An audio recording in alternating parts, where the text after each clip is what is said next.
말씀입니다. 요한복음 20장 1절에서 18절, 신약성경 182쪽입니다. 요한복음 20장 1절에서 18절에 있는 말씀, 신약성경 182쪽입니다. 우리 하나님의 말씀을 함께 보겠습니다. 제가 봉독하도록 합니다. 안식 후 첫날 일찍이 아직 어두울 때에 막달라 마리아가 무덤에 와서 돌이 무덤에서 옮겨진 것을 보고 시몬 베드로와 예수께서 사랑하시던 그 다른 제자에게 달려가서 말하되 사람들이 주님을 무덤에서 가져다가 어디 두었는지 우리가 알지 못하겠다 하니 베드로와 그 다른 제자가 나가서 무덤으로 갈새 둘이 같이 다름질하더니 그 다른 제자가 베드로보다 더 빨리 달려가서 먼저 무덤에 이르러 굽으려 세마포 놓인 것을 보았으나 들어가지는 아니하였더니 시몬 베드로는 따라와서 무덤에 들어가 보니 세마포가 놓였고 또 머리를 쌌던 수건은 세마포와 함께 놓이지 않고 딴 곳에 쌌던 대로 놓여 있더라. 그때야 무덤에 먼저 갔던 그 다른 제자도 들어가 보고 믿더라. 그들은 성경에 그가 죽은 자 가운데서 다시 살아나야 하리라 하신 말씀을 아직 알지 못하더라. 이에 두 제자가 자기들의 집으로 돌아가니라. 마리아는 무덤 밖에 서서 울고 있더니 울면서 굽으려 무덤 안을 들여다보니 흰옷 입은 두 천사가 예수의 시체에 뉘었던 곳에 하나는 머리편에 하나는 발편에 앉았더라. 천사들이 이르되 여자여 어찌하여 우느냐 이르되 사람들이 내 주님을 옮겨다가 어디 두었는지 내가 알지 못함이니이다. 이 말을 하고 뒤로 돌이켜 예수께서 서 계신 것을 보았으나 예수이신 줄은 알지 못하더라. 예수께서 이르시되 여자여 어찌하여 울며 누구를 찾느냐 하시니 마리아는 그가 동산지기인 줄 알고 이르되 주여 당신이 옮겼거든 어디 두었는지 내게 이르소서 그리하면 내가 가져가리이다. 예수께서 마리아야 하시거늘 마리아가 돌이켜 히브리 말로 라보니 하니 이는 선생님이라는 말이라. 예수께서 이르시되 나를 붙들지 말라. 내가 아직 아버지께로 올라가지 아니하였노라. 너는 내 형제들에게 가서 이르되 내가 내 아버지 곧 너희 아버지 내 하나님 곧 너희 하나님께로 올라간다 하라 하시니 막달라 마리아가 가서 제자들에게 내가 주를 보았다 하고 또 주께서 자기에게 이렇게 말씀하셨다 이러니라. 아멘. 아멘. 오늘 이 말씀을 가지고 부활의 주님을 만난 사람이란 제목으로 함께 은혜를 나누기를 원합니다. 여러분, 예수님의 부활에 대해서 많은 사람들은 의심을 합니다. 어떻게 죽은 자가 다시 살아날 수 있느냐라는 거죠. 그래서 어떤 사람들은 예수님이 잠시 기절했다가 무덤에서 다시 일어난 것이다 이렇게 말하는 사람도 있고, 어떤 사람은 누군가 의도적으로 시신을 훔쳐가서 부활했다고 꾸민 이야기다. 그래서 여러 부활에 대한 반대 의견들을 이야기하죠. 지금도 여전히 부활은요, 상식적으로 과학적으로 불가능한 일이라고 받아들이지 않는 사람들이 많이 있습니다. 심지어 성도들 안에서도요, 다른 거는 다 믿겠는데 이 부활만큼은 내가 믿을 수가 없다라고 이야기하는 성도들도 있어요. 그러나 예수님의 부활은 명백한 사실인 줄 믿습니다. 왜냐하면 너무나 명백한 증거들이 있기 때문입니다. 여러분, 첫째는 옮겨진 무덤의 돌입니다. 우리 1절에 보면 안식 후 첫날 일찍이 아직 어두울 때에 막달라 마리아가 무덤에 와서 돌이 무덤에서 옮겨진 것을 보고라고 말합니다. 여러분, 당시에 이스라엘의 그 장례 관습에 보면요, 죽은 사람은 동굴에다가 매장을 합니다. 그리고 그 동굴 입구에다가 아주 큰 반원 모양의 바위로 막아버리죠. 왜요? 짐승들이나 어떤 강도들로부터 이 시체를 보호하기 위해서입니다.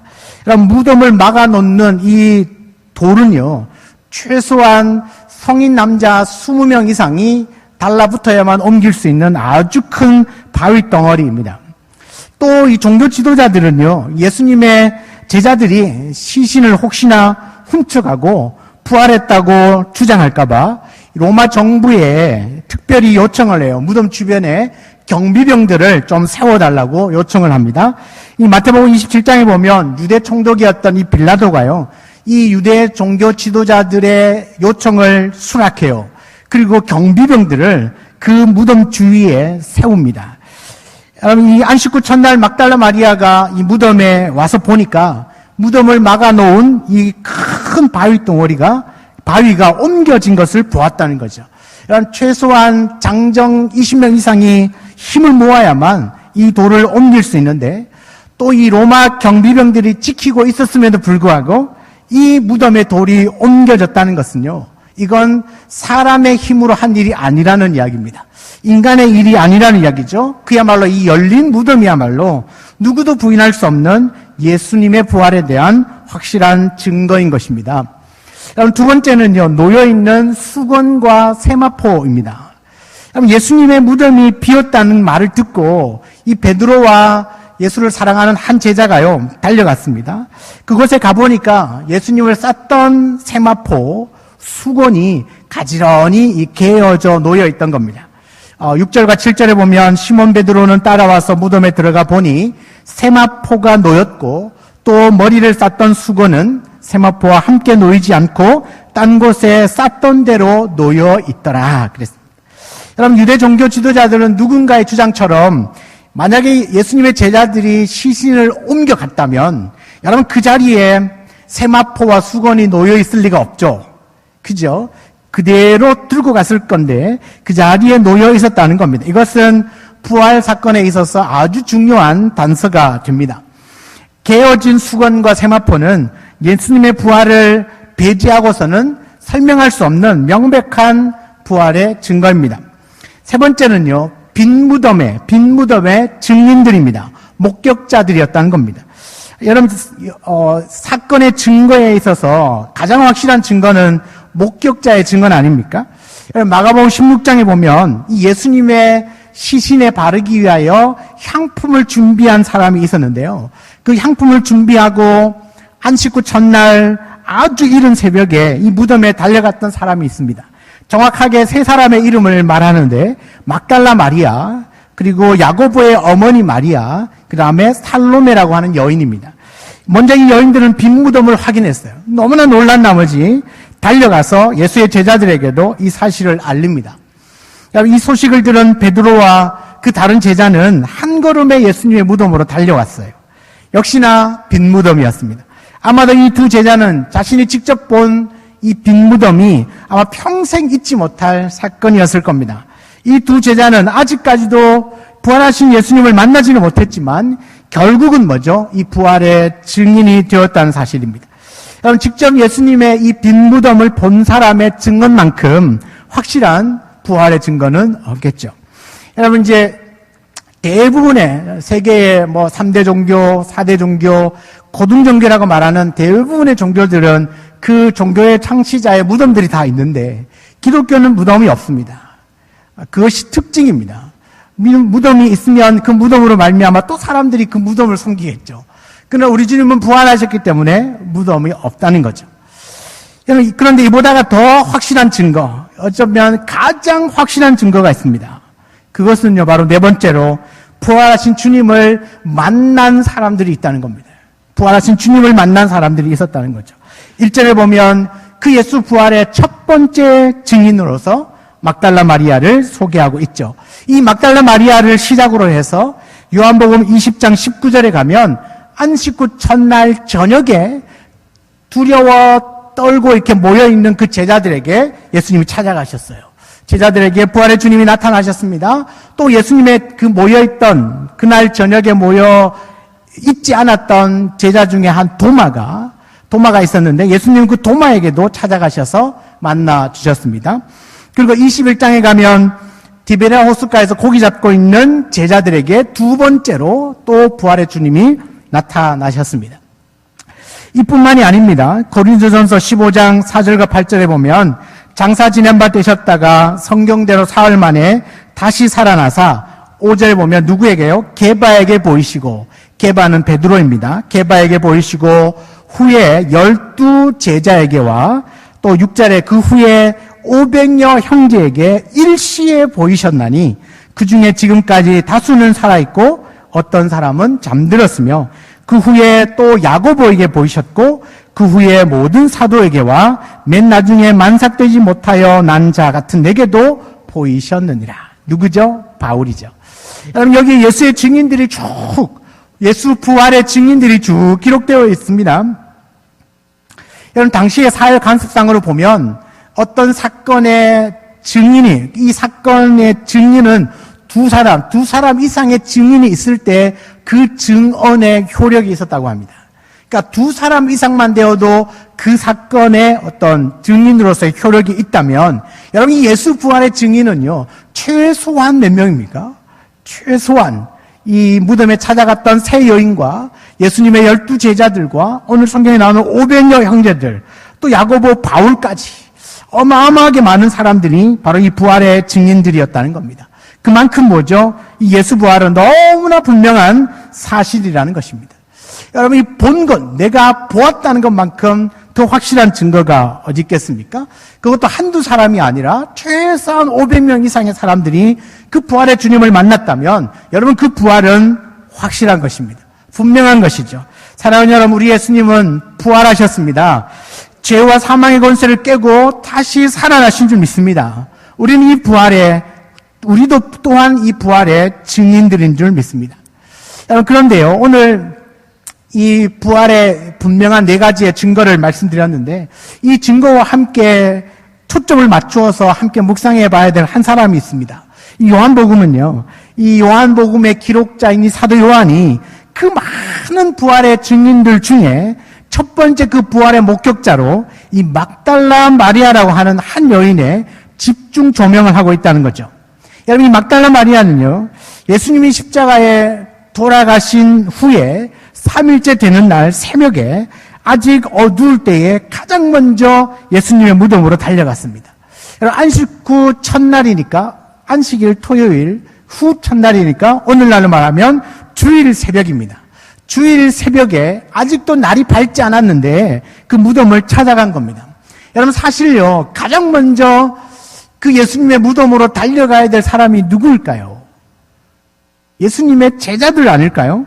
그런데 그 예수님의 제자들도 아닌 이 막달라 마리아였다는 겁니다. 여러분, 이 겟세마네 동산에서 예수님이 잡히실 때 이 제자들은요, 뿔뿔이 다 흩어졌습니다. 그러나 마리아는 달랐어요. 마리아는 그 십자가에서 죽어가는 예수님을 끝까지 목격했고, 또 예수님의 그 장례 자리에도 있었습니다.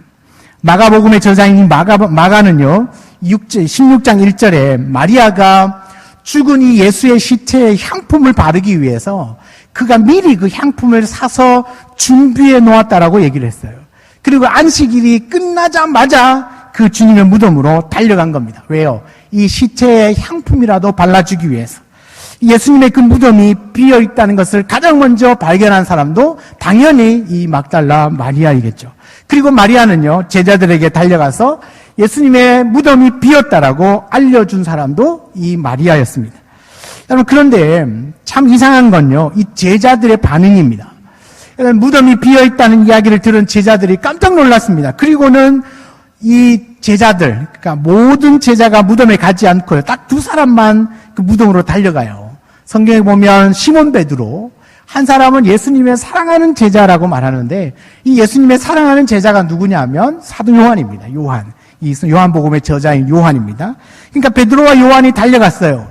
이 베드로보다 조금 더 젊은 이 요한이 먼저 달려갔습니다. 도착을 했죠. 그러나 그 무덤에 들어가지는 않았어요. 그러나 뒤에 따라왔던 이 베드로가요, 그냥 뒤도 안 돌아보고 무덤 속으로 들어간 겁니다. 가서 봤더니 빈 무덤이에요. 후에 요한도 무덤에 들어와 보니까 무덤이 비어 있는 것을 확인했습니다. 그런데요, 이 두 제자는요, 그냥 집으로 돌아갔다고 성경이 기록해요. 그냥 돌아갔어요. 와서 빈 무덤을 확인하고 돌아갔어요. 여러분, 뭔가 좀 이상하지 않습니까? 사랑하는 주님의 시체가 없어졌는데, 무덤이 비었는데 어떻게 그냥 집으로 돌아가죠? 최소한 어떻게 그 무덤 주변을 한번 살펴봐야 되지 않겠습니까? 그리고 만약에 그 지켰던 경비병들이 없다면 이 경비병들이 왜 없지? 그리고 뭐 찾아가서 어떻게 된 일이냐고 한번 확인이라도 해야 되지 않겠습니까? 그러나 그들은요, 아무것도 하지 않고 그냥 집으로 돌아갔습니다. 어떻게 그 빈 무덤을 보고 그냥 돌아갈 수 있을까? 여러분, 우리가 그 제자의 마음을 다 이해할 수는 없지만요, 아마도 그들 마음 안에 굉장한 그 두려움으로 가득 차 있었던 것 같아요. 여러분 9절에 보면요. 그들이 성경에 그가 죽은 자 가운데서 다시 살아나야 하리라 하신 말씀을 아직 알지 못하더라. 이렇게 성경은 부연 설명을 해 주었어요.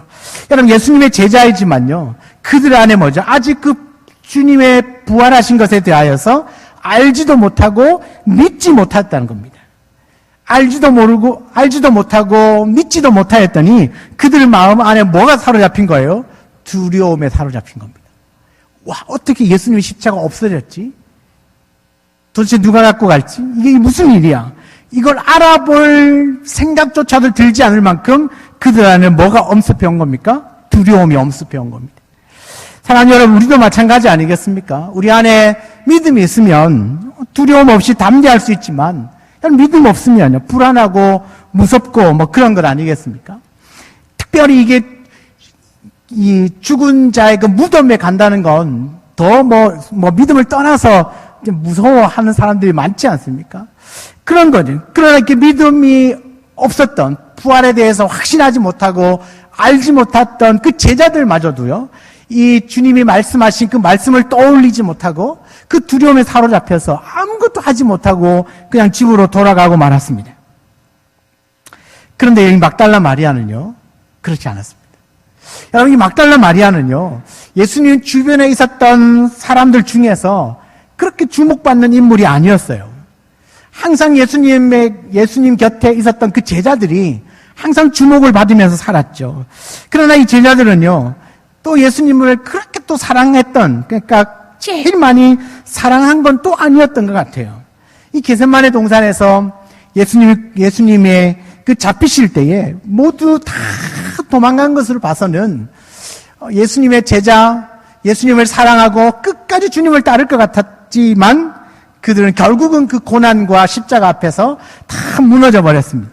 그러나 이 막달라 마리아는요, 그렇지 않았어요. 끝까지 그 예수님의 십자가 곁에 있었고, 어쩌면 그 죽어가는 그 십자가 아래에까지 마리아는 참여를 했다는 겁니다. 어떻게 그러면 이 마리아에게 이런 담대한 용기가 생겼던 걸까요? 어떻게 마리아에게는 이런 믿음이 있을 수 있느냐는 겁니다. 그건요, 주님을 사랑하는 마음이에요. 주님 사랑하는 마음. 여러분, 사랑은 죽음보다 강하다 하지 않습니까? 내 주님 사랑하는 그 마음이 너무너무 크니까 혹여나도 이 예수님과 한패라는 사실이 발각되어지면 그도 또한 죽을 수 있는 위협이 있는 거거든요. 그러나 마리아는 그게 두렵지 않은 겁니다. 왜요? 내 사랑하는 그 주님을 더 가까이에서 더 오랫동안 함께하고 싶은 것이 마리아의 마음이었거든요. 그러니까 그는 혹시 죽을지도 모르는, 잡힐지도 모르는 그런 상황 가운데 있지만 그것보다 더 큰 것이 무엇이냐? 주님 향한 사랑이었다는 겁니다. 또한 이 주님으로부터 받은 그 은혜를 기억하고 있었습니다. 여러분, 이 막달라 마리아가 어떤 사람이었습니까? 예전에 7 귀신 들렸는데 예수님을 만남으로 예수님이 그 7 귀신을 다 쫓아내 주셔서 온전히 낫게 하고요, 완전한 새로운 인생을 살았던 사람이 막달라 마리아입니다. 이 마리아는 자기를 만나 주셔서 자기를 괴롭히는 그 7 귀신을 다 쫓아내 주시고 고쳐주시고 치료해 주신 그 하나님, 그 예수님을 향한 뜨거운 그 은혜에 대한 감사가 있는 거죠. 주님이 사랑하는 마음과 그 은혜를 기억한 이 마리아는 예수님이 지금 어떤 상황 가운데 있든지 그분을 어떻게 해요? 떠날 수 없는 겁니다. 그분 곁을 떠날 수 없었던 사람이 바로 막달라 마리아였습니다.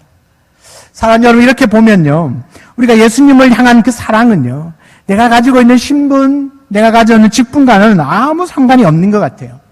오늘날 교회에도 중요한 직분을 맡은 사람이라고 해서 새신자보다 믿음이 좋다고 말할 수 없습니다. 예수님을 향한 사랑은 신앙생활을 오래 한 사람이나 직분을 가졌다고 해서 반드시 더 좋은 것만은 아닌 것 같아요. 또 같은 제자라고 해서 그 마음이 똑같은 것도 아닙니다. 여러분, 무덤에 먼저 도착한 요한이었지만 무덤 안에는 들어가지 못하고 머뭇거리고 있었습니다. 그러나 뒤따라온 베드로가요, 뒤도 돌아보지 않고 바로 그 무덤에 뛰어갈 수 있었던 건 바로 그 베드로 안에 있는 뭐죠? 주님을 향한, 잠시 배신했을지 모르지만 그 닭울음 소리를 듣고 그 펑펑 울고 후회했던 그 베드로가 지금 이 무덤가에 그렇게 뛰어 들어갈 수 있었던 건 그 닭울음 소리를 통하여서 후회하고 회개했던 그 모습이 있었기 때문에 담대하게 그 안에 들어갈 수 있는 건 아닙니까? 이런 막달라 마리아가 제자들보다 먼저 그 무덤에 찾아간 것을 보면요. 항상 뭐죠? 먼저 된 자보다 먼저 된 자가 나중되고, 나중된 자가 먼저 된다라고 하는 그 주님의 말씀이 떠오르는 것 같아요. 사랑하는 여러분, 우리도요, 직분이나 신앙의 연수가 아닌 변함없이 주님 사랑하는 그 사랑으로 주와 또 우리 하나님을 사랑하고 섬기고 예배하는 우리 모두가 되기를 주의 이름으로 축복합니다. 내가 신앙생활을 오래 한 것과 주님 사랑하는 것은 다를 수 있습니다. 가장 좋게는 내가 신앙생활한 연수만큼 주님 사랑이 깊어지는 것이 정상? 네. 우리의 좋은 모델이겠죠. 그죠? 내가 30년, 50년, 60년 내가 신앙생활 했으면 그만큼 내 주님 사랑하는 마음이 깊어지는 것이죠. 그 다른 어떤 형편과 처지에 놓여 있더라도 이 주님 사랑하는 마음을 꺾을 수 없어야 되는 거겠죠. 이것이 우리가 정말 추구하는 모델이 되어야 한다는 겁니다. 그러나 우리 안에 이 주님 사랑할 마음이 식어지는 순간 모두가 다 종교적인 행위로 전락하고 맙니다. 사랑하는 여러분, 우리가 예배를 드리는 것도 또한 종교적인 행위로는 얼마든지 할 수 있지만 주님 사랑하는 마음으로 주 앞에 서는 자의 그 마음은 전혀 다를 수 있다는 얘기입니다. 사랑하는 여러분, 베드로와 요한이요, 집으로 돌아갔어요. 예수님의 제자들은 빈 무덤을 확인하고 집으로 돌아갔는데 그 무덤 곁에 혼자 남아있던 한 사람이 누굽니까? 막달라 마리아입니다. 제자들이요, 예수님의 무덤이 빈 것을 확인하고 어떻게 그냥 된 일인지 알아보지도 않고 돌아간 것도 이해가 안 되지만요, 홀로 그 막달라 마리아를 남겨둔 것도 이해가 되지 않습니다.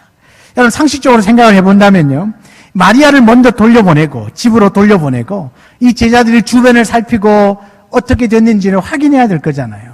아니면 이 막달라 마리아가 여자 혼자 그 무덤에 있는데 누구라도 한 명 남아서 그 곁에 있어야 하는 것이 상식적이지 않을까요?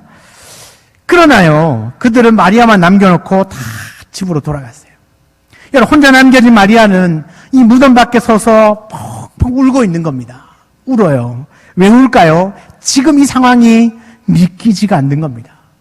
그래서 그 무덤 안을 한 번 더 들여다보고 또 들여다보고 주위를 한번 돌아보고 또 다시 무덤 문을 안에 들여다보고, 마리아는 내 사랑하는 그 주님 너무나 사랑했기 때문에 그 시신이 없어진 상황이 도저히 이해가 되어지지 않고 받아들여지지가 않는 거예요. 그래서 그냥 그 주변을 맴맴 돌다가 또 한 번 가서 쳐다보고 또 한 번 가서 쳐다보고, 그렇게 울고 있던 그 마리아에게 두 천사가 나타났습니다. 그리고 부활하신 주님을 그 자리에서 만나게 되었다는 겁니다.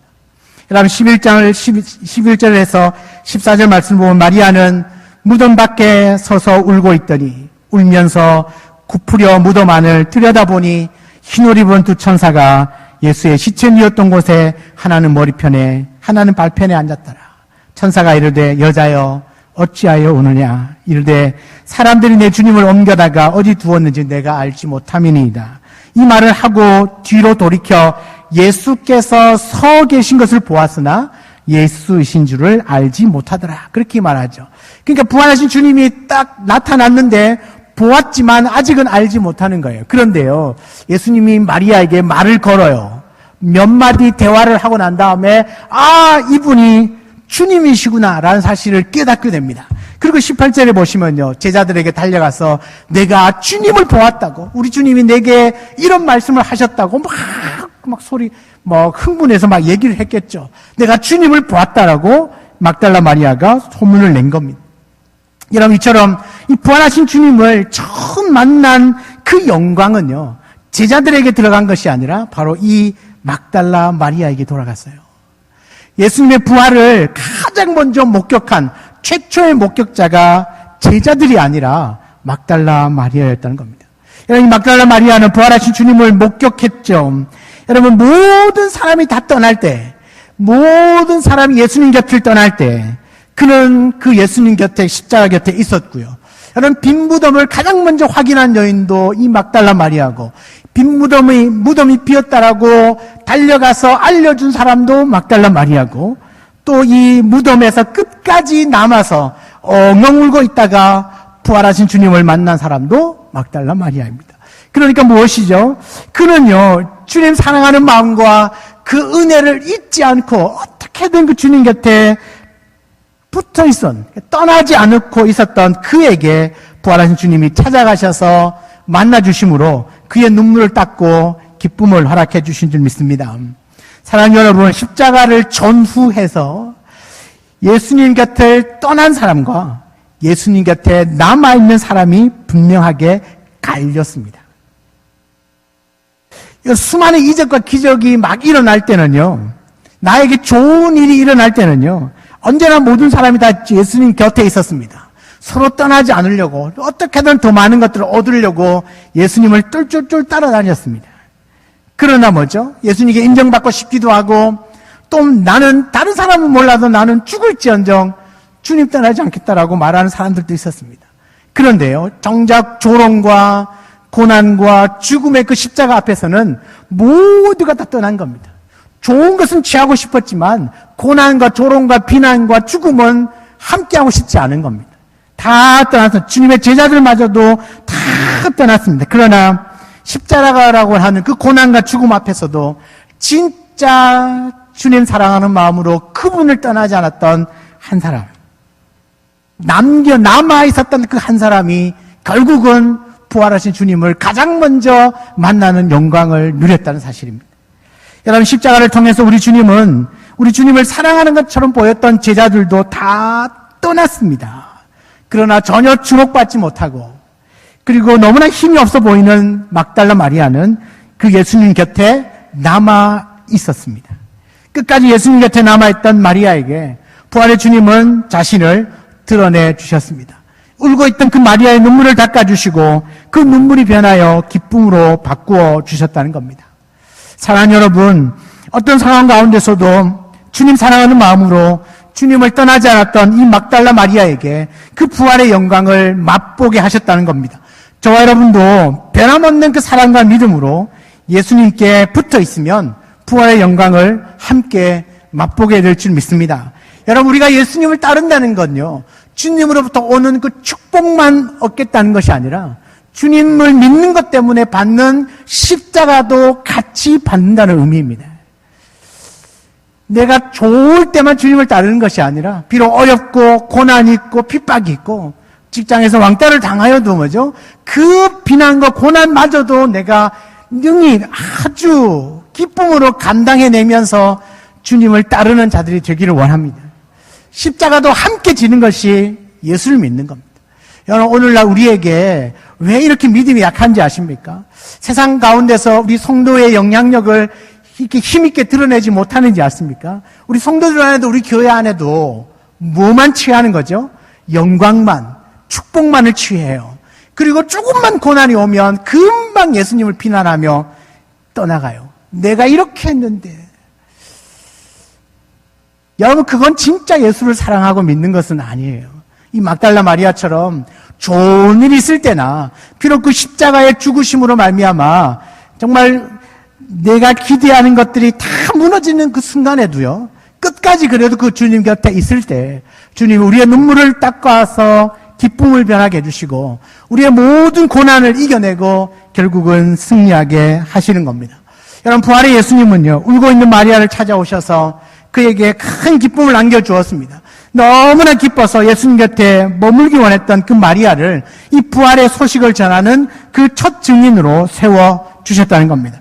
여러분, 저는 예수님의 부활은요, 우리에게 마르지 않는 기쁨의 근원이 될 줄 믿습니다. 예수님의 부활은 바로 우리의 부활로 이어져야 하는 겁니다. 우리에게도 그 주님을 향한 사랑, 뜨거운 그 은혜에 대한 기억이 있으시다면 저와 여러분도 이 부활의 증인으로 살아갈 수 있을 줄 믿습니다. 여러분, 우리는 이 부활을 눈으로 목격하지는 않았습니다. 혹시 예수님 부활 목격하신 분 계십니까?